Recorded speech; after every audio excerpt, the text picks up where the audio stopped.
जमीन पर आ गए हैं। Bureau report, Republic Bharat. तो चुनावों के बीच जिस तरह से आकाश आनंद को हटाया गया, उससे कई तरह के सवाल खड़े हो गए और अखिलेश बनाम मायावती देखने को मिला। भतीजे पर एक्शन की वजह कुछ और है, अखिलेश यादव कह रहे हैं बीएसपी की चिंता ना करें। अखिलेश, ये बुआ बोल रही है भतीजे को कि आप हमारी चिंता ना करें, बीएसपी एक भी सीट नहीं जीतने वाली है। अखिलेश यादव कहते हैं यादव उम्मीदवारों पर आप फोकस करें। तो इस तरह से दोनों एक दूसरे पर कमेंट कर रहे हैं। दलित वोटर्स अब बीएसपी के साथ नहीं है। अखिलेश ये कह रहे हैं कि जिस तरह से हालात हैं, अब दलित आपके साथ नहीं, यादव प्रत्याशियों की हालत खराब है। मायावती का ये दावा है कि यादव प्रत्याशियों की हालत खराब है। ये दलित वोटर्स अब INDIA के साथ हैं, दलित विरोधी है सपा की सोच। अक्सर इस तरह के टकराव की स्थिति होती है, लेकिन चुनावों के बीच एक बार फिर इस तरह की टिप्पणियां एक दूसरे पर हो रही है। आरक्षण बचाने के लिए दलित हमारे साथ आए, अखिलेश का यह दावा है। दलितों के आरक्षण की विरोधी है सपा, ये मायावती का आरोप है। तो अखिलेश यानी बुआ और भतीजा के बीच ये बयानबाजी शुरू हो गई। लेकिन इस बीच सवाल ये उठ रहे हैं कि आखिर आकाश आनंद को हटाया क्यों गया चुनाव के बीच, इसके क्या मायने। हमारे सहयोगी हमारे साथ जुड़ रहे हैं, उनसे अब बात करते हैं। राघवेंद्र हमारे साथ जुड़ गए हैं। राघवेंद्र, अपने ऊपर कार्रवाई के 24 घंटे तक आकाश कुछ नहीं बोले, अब जाकर वो कहते हैं कि मायावती तो हमारी सर्वमान्य नेता हैं, जो फैसला होगा हमें मान्य है। लेकिन 4 महीने के अंदर आकाश को जमीन पर क्यों पटक दिया मायावती ने? हाँ, देखिए, मायावती ने आकाश को जमीन पे नहीं पटका है, इसके तो जो करता धरता है वो स्वयं आकाश ही है। देखिए, जिस तरह से मायावती ने जब आकाश को एक बड़ी जिम्मेदारी दी थी, उस वक्त ही मायावती ने कहा था कि आकाश, जो मैं तुमको जिम्मेदारी देने जा रही, ये कोई विरासत नहीं है कि मैं तुम्हें विरासत सौंप रही हूँ, ये एक मूवमेंट है, ये एक मिशन है और इसमें गलती की कोई गुंजाइश नहीं है। अगर इसमें गलती होगी तो कहीं न कहीं इस पर सजा भी मिलेगी, वो कोई भी हो। इसीलिए जब लगातार 2-3 उनके जब भाषण हुए, उग्र भाषण हुए, विवादित भाषण हुए, जिस पे FIR की नौबत तक आई और FIR हुई भी, उसके बाद इनको मायावती ने तमाम जो इनके रैलियां लगी थी, जो इनके कार्यक्रम लगे थे, वो सब स्थगित कराया गया। उसके बाद इनको पद पर से भी हटाया और मायावती ने 3 ट्वीट करके सारी बातें साफ कही। तो पहले ही आकाश आनंद को कहा गया था, इसलिए आकाश आनंद को पता था कि अगर हमसे गलती होती है तो उसमें गुंजाइश नहीं, पहले ही बहन जी ने कहा था। इसीलिए उन्होंने ट्वीट करके आज आभार जताया कि यह मूवमेंट चलता रहेगा, यह मिशन चलता रहेगा। आज लेकिन कुल मिलाकर आकाश आनंद का बड़बोला बयान, उस पर मायावती का एक्शन, कुल मिलाकर के मायावती गिरती हुई नजर आ रही है, क्योंकि अखिलेश यादव ये कह रहे हैं कि दरअसल एक्शन किसी और वजह से लिया गया है और वो सवाल भी उठा रहे हैं। वो कह रहे हैं कि दलित वोटर्स अब इंडिया के साथ है। शुक्रिया राघवेंद्र हमारे साथ जुड़ने के लिए। तो मायावती ने जिस तरीके से एक्शन लिया है, बिल्कुल, तो देखिए राघवेंद्र हमारे साथ हैं और वो बता रहे हैं कि किस तरीके से समीकरण जो है वो बदले हुए नजर आ रहे हैं और सियासी दांवपेच जो है हर पार्टी जो है वो कर रही है। राघवेंद्र, और आगे बढ़ेंगे। राघवेंद्र, बहुत बहुत शुक्रिया हमारे साथ जुड़ने के लिए। आगे बढ़ेंगे और बात करेंगे चुनावी अपडेट की।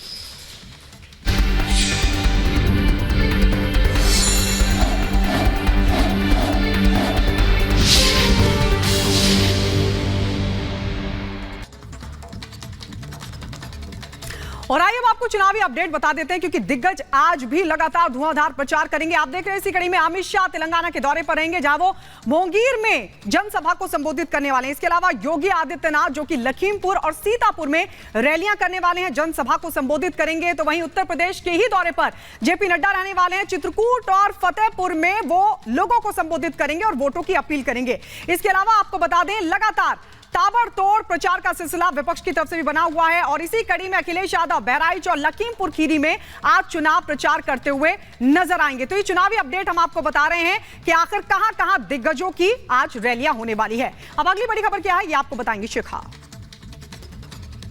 बिल्कुल गायत्री, बड़ी खबर अपने दर्शकों को बताते हैं। अहमदाबाद में 2 गुटों में झड़प हो गई। धार्मिक स्थल को लेकर ये झड़प हुई है। झड़प के बाद इलाके में तनाव का माहौल है। पिनारा में भारी पुलिस बल की तैनाती की गई है। ये बड़ी खबर अपने दर्शकों को बता दें। अहमदाबाद में 2 गुटों में झड़प हुई है। धार्मिक स्थल को लेकर ये झड़प बताई जा रही है और झड़प के बाद इलाके में तनाव का माहौल है। पिनारा है जहां पर भारी पुलिस बल को तैनात किया गया है। तस्वीरें भी आपको दिखा रहे हैं। अहमदाबाद की तस्वीरें हैं पिनारा, जहां पर भारी पुलिस बल को तैनात किया गया है। धार्मिक स्थल था जहां पर तोड़फोड़ हुई, झड़प हो गई। धार्मिक स्थल को लेकर ये झड़प हुई और उसके बाद तोड़फोड़ कर दी गई। तस्वीरें आपके सामने हैं। देखिए किस तरीके से वहां पर जो भीड़ है वो बेकाबू होती हुई नजर आ रही है।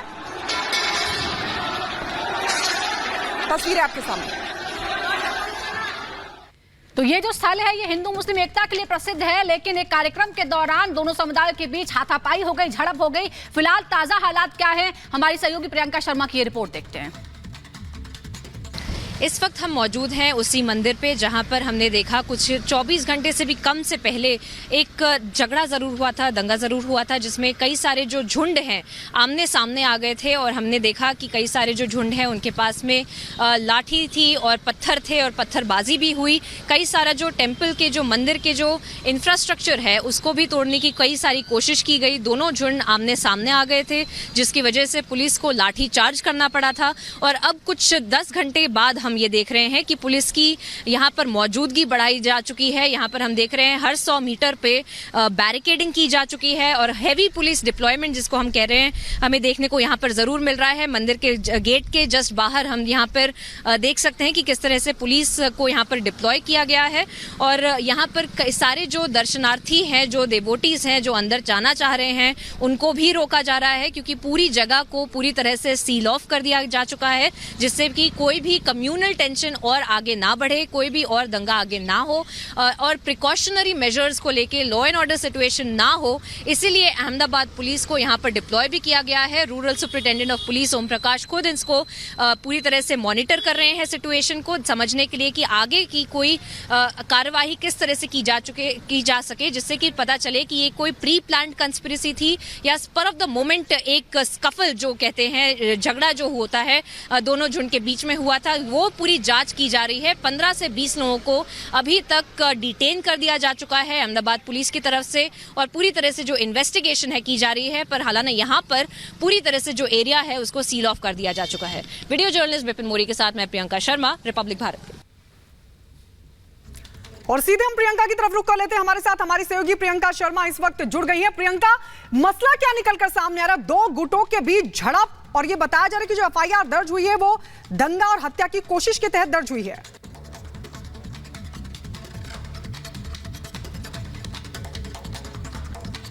प्रियंका,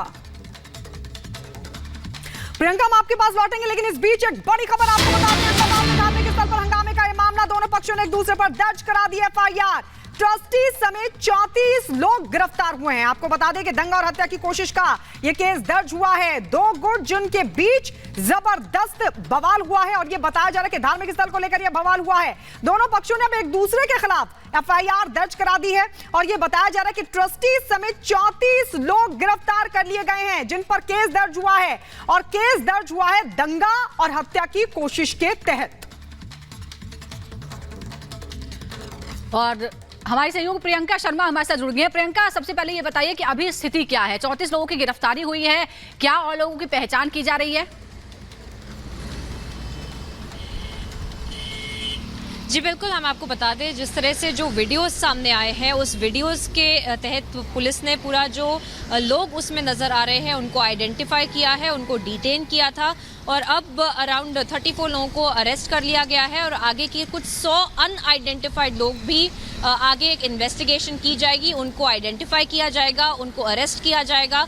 और इसमें ज़्यादा इम्पोर्टेंट जो है, महत्वपूर्ण बात यह है कि जो ट्रस्टीज़ हैं उसमें 11 ट्रस्टीज़ में से 8 और 3 के रेशियो में 2 कम्युनिटीज़ में 2 बटे हैं और दोनों तरफ से जो ट्रस्टीज़ हैं उनको अरेस्ट किया गया जा चुका है, क्योंकि पुलिस का मानना है कि दोनों ट्रस्टीज़ का भी इन्वॉल्वमेंट था पूरी जो झुंड है उनको भड़काने में, उनको उनके साथ में दंगा करवाने में, इसीलिए उनको भी इसके अंदर अरेस्ट किया जा चुका है। और उसी के साथ साथ 100 से ज़्यादा लोग भी अनआइडेंटिफाइड लोग हैं जो दोनों जुट से हैं और दोनों लोगों को बिल्कुल प्रियंका, यानी कि ये साफ नजर आ रहा है कि जानबूझकर ये किया गया है। बहुत बहुत शुक्रिया हमारे साथ जुड़ने के लिए, तमाम जानकारी देने के लिए। और इधर बात करेंगे यूपी के ग्रेटर नोएडा की, जहां पर मुठभेड़ हुई है और पुलिस ने 3 बदमाशों को धर दबोचा है। 1 मिनट में आपको पूरी खबर दिखाते हैं।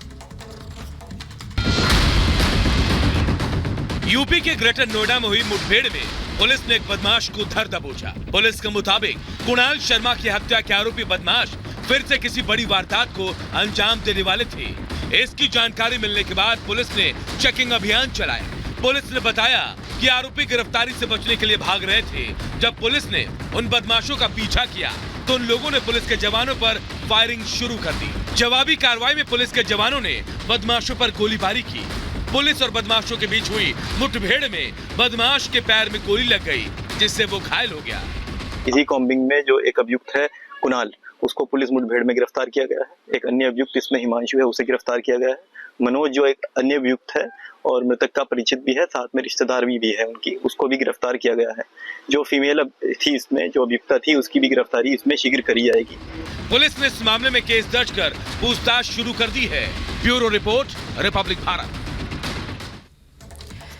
इधर विदेश मंत्री एस जयशंकर ने पीओके को लेकर बड़ा बयान दिया। उन्होंने कहा है कि ये मामला संसद में ही होगा और सारे दल चाहते हैं कि पीओके भारत में आए। पीओके हमेशा से भारत का ही हिस्सा है। पीओके पर जयशंकर का ये बड़ा बयान है कि हर कोई प्रतिबद्ध है, सरकार भी इसके लिए प्रतिबद्ध है। विदेश मंत्री एस जयशंकर ने पीओके को लेकर बड़ा बयान दिया। कहा पीओके भारत का हिस्सा है। जम्मू कश्मीर से आर्टिकल 370 हटने के बाद पीओके का मुद्दा सामने आया है। इस पर अब चर्चा हो रही है और हर दल चाहता है कि पीओके भारत में आए। हर दल ये सुनिश्चित करने के लिए प्रतिबद्ध है।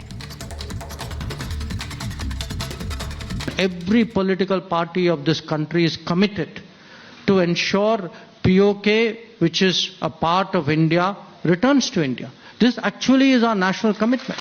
Now people understand, yes, the POK is also important. So what has happened today is because we have, finally taken the right decision on 370, I think in the minds of our own people today, the POK issue has come to the front of their thinking.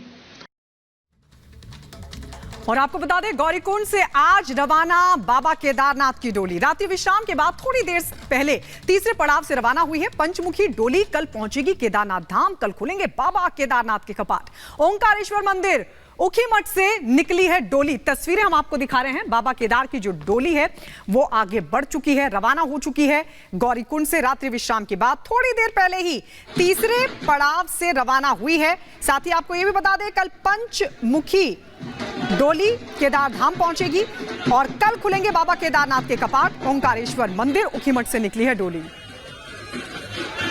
और ये तस्वीरें आपको दिखा रहे हैं। और दीपेश हमारे साथ जुड़े हुए हैं, सीधे उनके पास जाना चाहेंगे। दीपेश, हम देख रहे हैं पंचमुखी डोली जो है वो निकली है ऊखीमठ से। आप वहां पर मौजूद हैं, कैसा हर्षोल्लास और कैसी तस्वीरें वहां से आ रही हैं?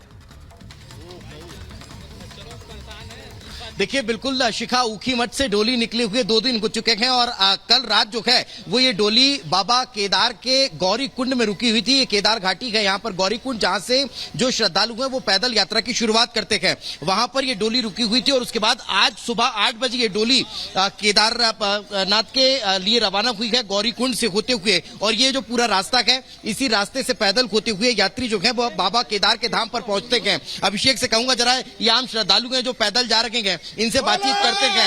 ये देखिए, उत्साह जो है वो देखते ही बन रहा है। बड़ा सुहाना मौसम है, घाटियां है, बीच में जय जयकार है बाबा भोलेनाथ की। कहां से आ रहे हैं आप? मैं महाराष्ट्र से हूँ और दिल्ली रहता हूँ। और सबसे पहले तो मैं आर भारत का शुक्रिया अदा कहना चाहता हूँ। कैसा लग रहा है आपको? या it is a wonderful experience. और मैं बयान नहीं कर सकता हूँ जो आज मोदी जी का जो सपना, देश का युवा है, बुजुर्ग है, वो सारे अपने तीर्थ क्षेत्रों में जाए और देश के लिए प्रार्थना करे और जो हमारा $5 ट्रिलियन इकोनॉमी का जो सपना है वो पूरा करे, उसके लिए भक्ति भाव से काम करे। बिजनेस में संख्या यहाँ ज्यादा है। क्या नाम है आपका? चिराग। चिराग, कैसा लग रहा है चिराग? बहुत बढ़िया लग रहा है। कहाँ से आ रहे हो? दिल्ली। दिल्ली से आ रहे हो?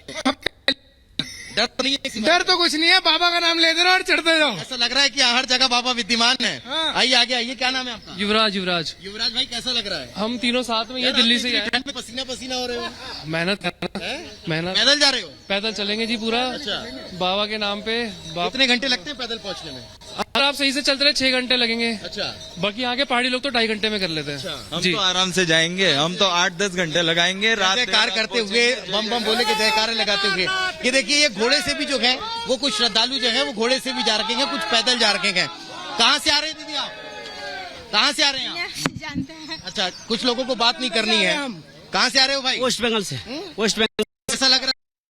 अच्छा लग रहा है। यात्रा करने में कहीं कोई दिक्कत नहीं? नहीं, कोई दिक्कत नहीं। ये देखिए, अच्छा, ऊपर अब हम जरा आपको घाटी पर भी दिखाएंगे जो हेलीकॉप्टर के जरिए का जो